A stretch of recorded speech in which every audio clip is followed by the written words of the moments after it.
I remember a previous discussion a while back that I had with Shadid Lewis. I also remember a brief discussion about Jeconiah with him. And interestingly, he made a statement. No matter how much Jeconiah repents, Yahweh will not reverse the curse.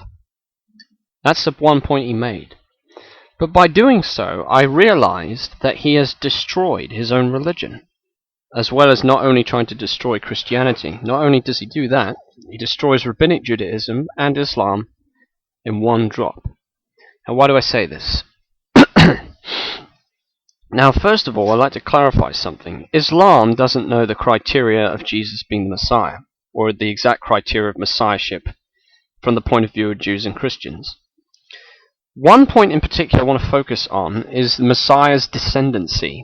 Jews and Christians will unanimously agree that the Messiah will be a son of David, a son of Jesse.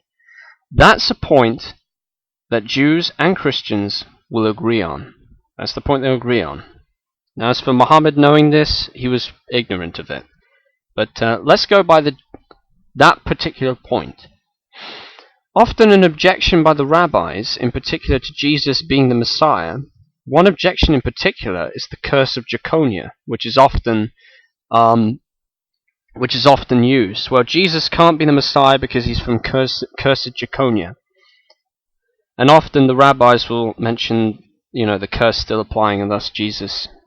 And even Shadid used this argument that no matter how much Jeconiah repented, the curse would still apply to him. Now, this creates problems. First of all, for the rabbinic position, if Jeconiah is still cursed, then there cannot be a Messiah, period. Because a Messiah has to be a son of Jesse and a son of David, and has to sit on the throne of David.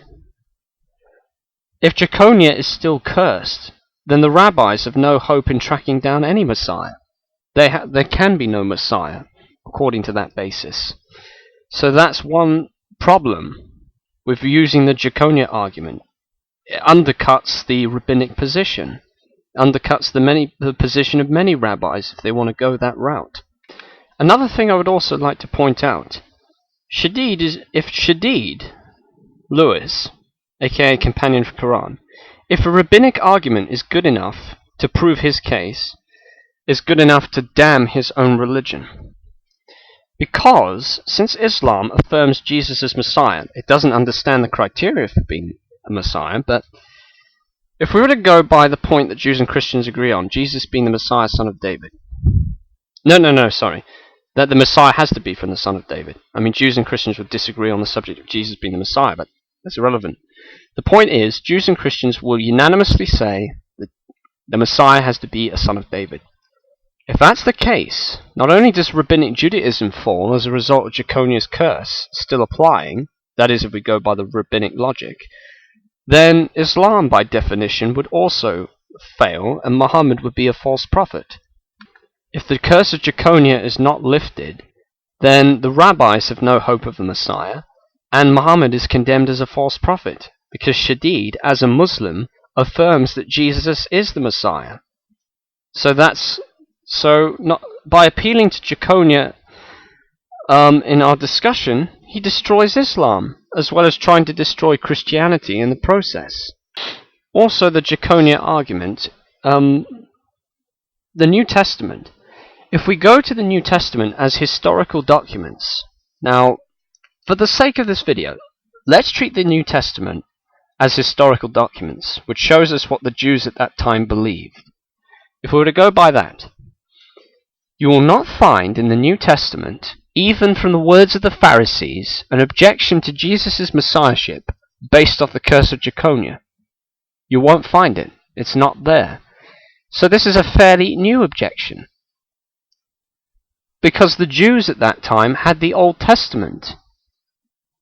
And of course, this objection would never be brought to the table by the Pharisees. It never even entered their minds at all. Just read the whole New Testament as a historical document. The rabbis, not even once, either implicit or explicitly, they never use Jeconiah as a benchmark for condemning Jesus for his claims to messiahship. Not even the Jews, not even Saul of Tarsus before his conversion, or any other Jew, but no Jew who was persecuting Christians would have ever used that argument in the days of the New Testament. It was unknown to them. Furthermore, if a rabbinic Jew wants to use the argument, well, we have always had one concrete view of the Messiah, and we've had an oral Torah going back to Moses. Again, that's problematic, because Deuteronomy 17 doesn't prove the Talmud whatsoever.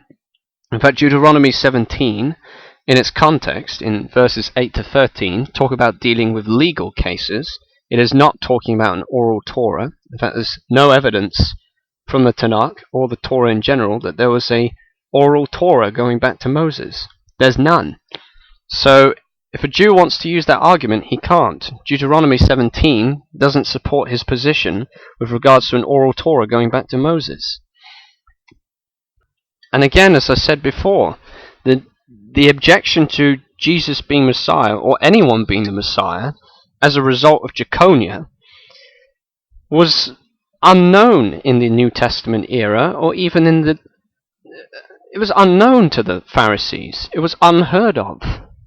And furthermore, the apostles, it was unheard to them, considering that the New Testament writers go out of their way to show Jesus as the Messiah.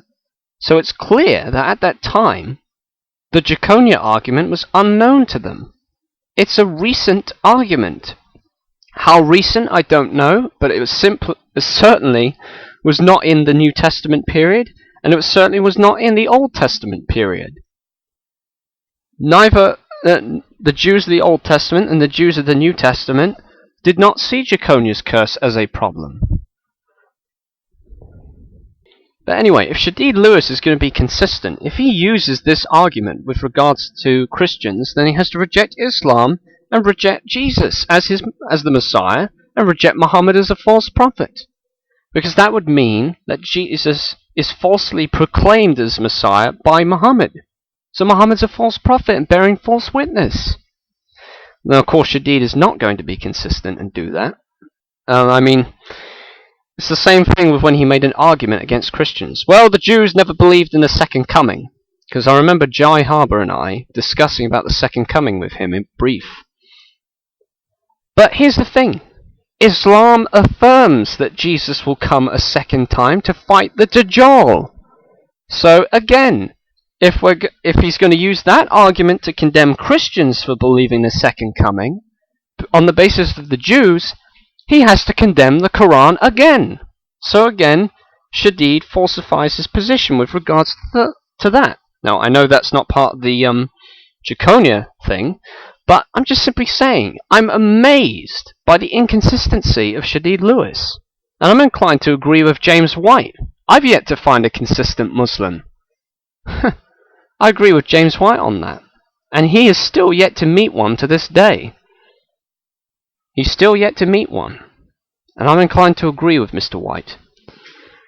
But anyway, this just expresses my thoughts that the Jeconiah argument used against Jesus, it damages both Rabbinic Judaism and Islam. Now, that's all for the video. I know that there